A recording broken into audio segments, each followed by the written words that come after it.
Yuddhakanda cinema ಸೃಷ್ಟಿಕರ್ತ ಇಲ್ಲಿ ವೇದಿಕೆ ಮೇಲೆ ಇದ್ದಾರೆ ಸರ್. ನಿಮ್ಮದೇ ಸಿನಿಮಾ ಟೈಟಲ್ ಚಾಪ್ಟರ್ 2.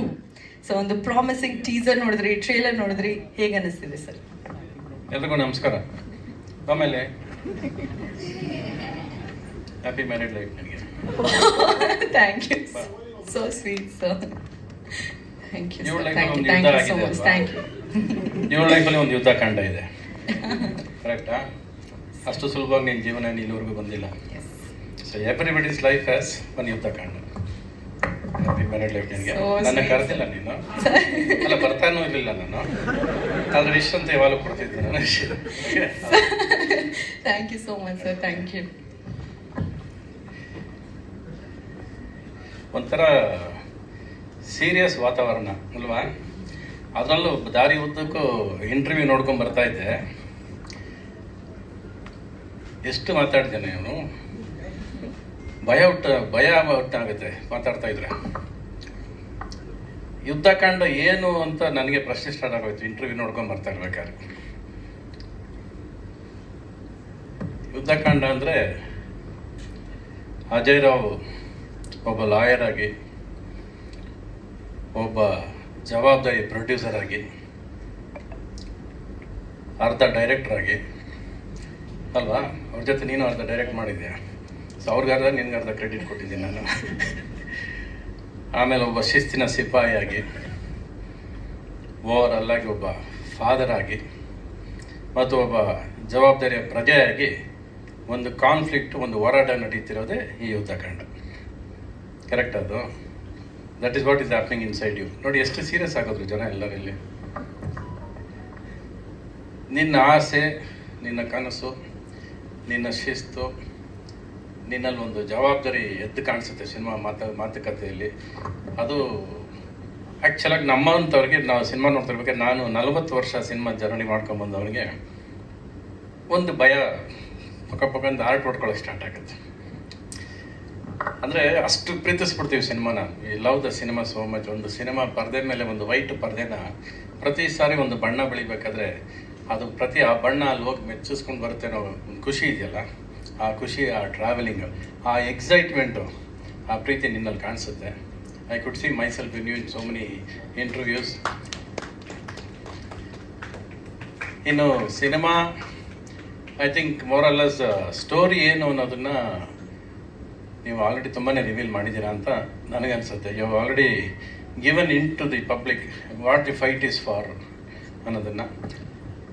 ಆಮೇಲೆ ನೀನೊಂದು ಪಾತ್ರವಾಗಿ ಲಾಯರಾಗಿ ಕಾಣಿಸ್ಕೊಳ್ಳೋದ್ರಲ್ಲಿ ನಿನ್ನ ಪರ್ಫಾರ್ಮೆನ್ಸ್ ಮೇಲೆ ಎರಡನೇ ಡೌಟ್ ಇಲ್ಲ. ಇನ್ನು ಅದೆಲ್ಲ ಬಿಟ್ಟರೆ KGF ಅಲ್ಲಿ ನಮಗಿಬ್ಬರೇ ನೆನಪಾಗೋದು.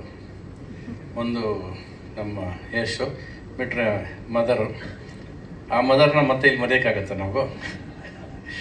ಅಷ್ಟೇ ಪವರ್ಫುಲ್ ಕ್ಯಾರೆಕ್ಟರ್ ನಿಮಗೆ ಇಲ್ಲಿ ಎದ್ದು ಕಾಣಿಸ್ತಾ ಇದೆ. ರಾಜ್ಞಾ, ಎಷ್ಟು ಚೆನ್ನಾಗಿ ಭಾಷಣ ಬಯಾಟ್ ಮಾಡಿದ್ಯಾ ನೀನು. ಅಂದರೆ ನೀನು ಅಷ್ಟೇ ಚೆನ್ನಾಗಿ ಆ್ಯಕ್ಟ್ ಮಾಡಿರ್ತೀಯ ಅಂತ ಗೊತ್ತು ನನಗೆ. ನನ್ನ ಪಿಕ್ಚರ್ ನೋಡಿದ್ಯಾ ಹೋಗ್ಲಿ ನೀನು? ಯುದ್ಧಕಾಂಡ ನೋಡಿದ್ಯಾ? ನಿಮ್ಮ ಅಪ್ಪ ಅಮ್ಮ ನೋಡಕ್ಕೆ ತೋರ್ಸಕ್ಕೆ ಬರ್ತಿರ್ತಾರೆ ಬಿಡು. ಪವನ್ ಬನ್ನಿ ಸ್ಟೇಜ್ ಮೇಲೆ.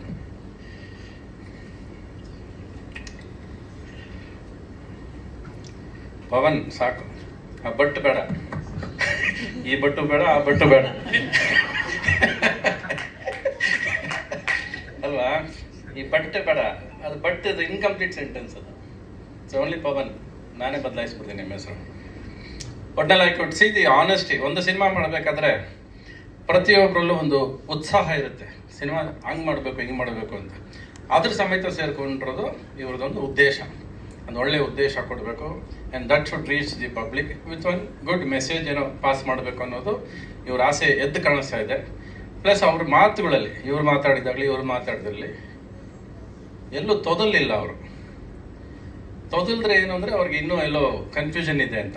ಯಾವಾಗ ತೊದಲಿಲ್ವೋ ಅಷ್ಟೇ ಕಾನ್ಫಿಡೆಂಟಾಗಿ ಅವ್ರಿಗೆ ಏನು ಬೇಕೋ ಅದು ಎಷ್ಟು ಚೆನ್ನಾಗಿ ಹೇಳ್ಬೇಕು ಅನ್ನೋದನ್ನು ಸಿನಿಮಾದಲ್ಲಿ ಹೇಳಿರ್ತಾರೆ ಅನ್ನೋದ್ರ ಮೇಲೆ ಎರಡನೇ ಡೌಟ್ ಇಲ್ಲ. ನನಗೆ ಸಿನಿಮಾ ಕಾಣಿಸ್ತಾ ಇದೆ, ಒಂದು ಎಮೋಷ್ನಲ್ ಸಿನಿಮಾ ಕಣ್ಮುಂದೆ ಕಾಣಿಸ್ತಾ ಇದೆ ನನಗೆ.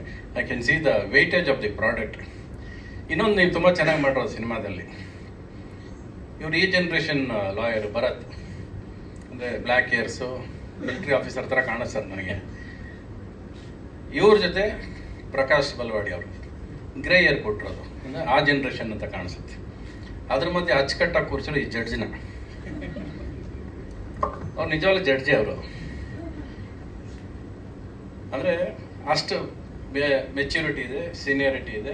ಈ prefers to be a judge. ಅವ್ರ ಮಾತಿನಲ್ಲಿ ಅಷ್ಟೇ ತೂಕ ಇರುತ್ತೆ. ನಾವು ಅಮೃತ ಮಹೋತ್ಸವ ಶೋ ಮಾಡಿದಾಗ ಅದೇನೋ ಒಂದು ನಾವು ಅಂದ್ಕೊಂಡಾಗ ಆಗಲಿಲ್ಲ ಅನ್ನೋ ಒಂದು ಒದ್ದಾಟ ಇತ್ತು.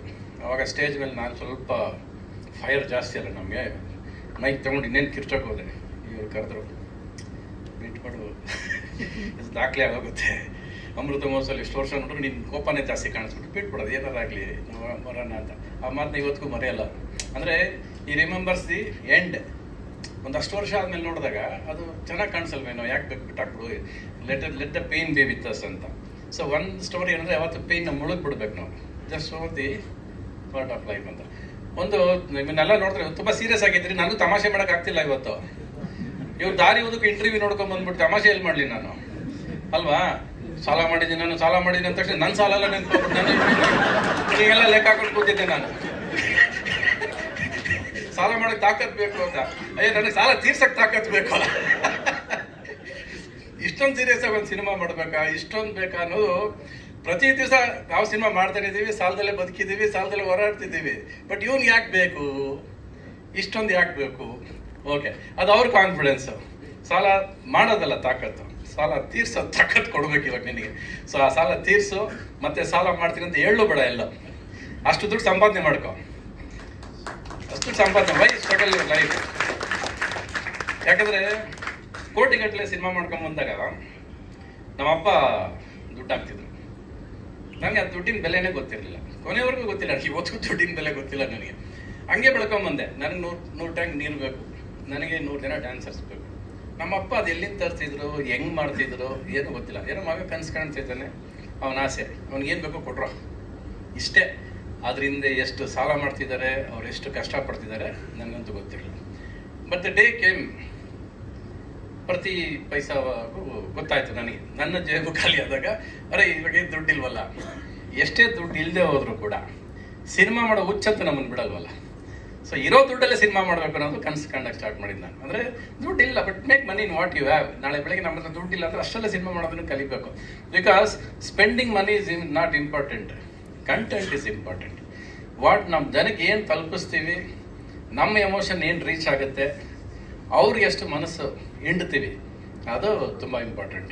ನಾನು ನಿನ್ನ ಸಿನಿಮಾ ಟ್ರೈಲರ್ ನೋಡ್ಬೇಕಾದ್ರೆ ಅನಿಸಿದ್ದು, ನಾನು ಮಂಜಿನ ನಿನ್ನ ಟ್ರೈಲರ್ ಬಿಟ್ಟಿದ್ದೆ. ನಾನು ಒಂದು ಹೆಣ್ಣಿನ ಕೂಗು, ಮಗುವಿನ ಹಾಡು, ಅದಕ್ಕೆ ಕರಗದಿರೋ ಮನಸ್ಸೇ ಇಲ್ಲ ಅಂತ ಹೇಳಿದ್ದೆ ನಾನು.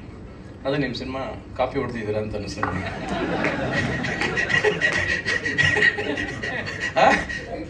ಟೈಟ್ಲ್ ಅಲ್ಲಿಂದ ಕಾಪಿ ಹೊಡ್ತಿದ್ದೇವೆ ಅನ್ನಿಸ್ತು ನನಗೆ. ಸರಿ, ಓಕೆ, ನಾನದು ಮುಗಿಸ್ಲಿಲ್ಲ ಸಿನಿಮಾನ, ಅದರಿಂದ ತೊಂದರೆ ಇಲ್ಲ. Nice to see a team with so much of dedication, with so much of heart felt expressions. ಎಲ್ಲರೂ ಖುಷಿಯಾಗಿ ಸಿನಿಮಾ ಮಾಡಿದ್ದೀರಾ, ಖುಷಿಯಾಗಿ ಹತ್ತಿದ್ದೀರಾ ನೀವು, ಅಲ್ವಾ? ಒಳಗೊಂದು ಖುಷಿ ಇದೆಯಲ್ಲ. ನಾವು ಏನೇ ನಟನೆ ಮಾಡಿದ್ರು ಕೂಡ ಒಳಗೊಂದು ಮನಸ್ಸು ತೃಪ್ತಿ ಅಂತ ಇರುತ್ತಲ್ಲ, ಅದು ನಗ್ತಾ ಇರುತ್ತೆ ಒಳಗೆ. ನಮಗೆ ಖುಷಿ, ನಾನು ಚೆನ್ನಾಗಿ ಮಾಡೋದು ಅನ್ನೋದು. ಆ ನಗು ನನಗೆ ನಿಮ್ಮಲ್ಲಿ ಕಾಣಿಸ್ತಾ ಇದೆ, ತೃಪ್ತಿ ಕಾಣಿಸ್ತಾ ಇದೆ, ಇವನ ಮನಸ್ಸಲ್ಲೂ ತೃಪ್ತಿ ಕಾಣಿಸ್ತಾ ಇದೆ, ಮತ್ತು ಮಾತುಗಳಲ್ಲಿ ಕಾನ್ಫಿಡೆನ್ಸ್ ಕಾಣಿಸ್ತಾ ಇದೆ, ಗೆಲ್ತೀನಿ ಅನ್ನೋ ಇದು ಕಾಣಿಸ್ತಾ ಇದೆ. ಇದಕ್ಕೆ ನಾವೇನು ಮಾಡ್ಬೋದು, ವಾಟ್ ಈಸ್ ದಿ ಕಾಂಟ್ರಿಬ್ಯೂಷನ್, ನಾವೇನು ಕಾಂಟ್ರಿಬ್ಯೂಷನ್ ಕೊಡ್ಬೋದು ಅನ್ನೋದು ಒಂದು ಪ್ರಶ್ನೆ ಅಂತ ಇವ್ರು ಹೇಳಿದ್ರು. ಏನೋ ಪ್ರತಿಯೊಬ್ಬರು ವ್ಯಕ್ತಿನೂ ಸಿನಿಮಾ ಜವಾಬ್ದಾರಿ ಇದ್ರೆ ನೋಡಲೇಬೇಕು. ಇದು ಅವ್ರು ಹೇಳಿದ್ದು. ನಾನು ಇಲ್ಲೇ ಒಂದು 5 ಟಿಕೆಟ್ ಗೋಲ್ಡ್ ಕ್ಲಾಸ್ ತಗೊಂಡ್ಬಿಡ್ತೀನಿ.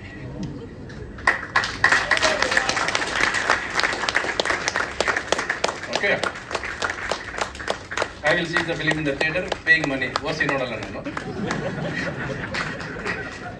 ಒಂದು ಜವಾಬ್ದಾರಿಯಾಗಿ ನಿನಗೋಸ್ಕರ, ಸಿನಿಮಾನ ಪ್ರೀತಿಸೋನಿಗೋಸ್ಕರ, ಸಿನಿಮಾ ಕಷ್ಟಪಟ್ಟವ್ರಿಗೋಸ್ಕರ, ಸಿನಿಮಾ ಡೆಡಿಕೇಶನ್ ಇರೋರಿಗೋಸ್ಕರ ನಾನು ಸಿನಿಮಾ ನೋಡ್ತೀನಿ.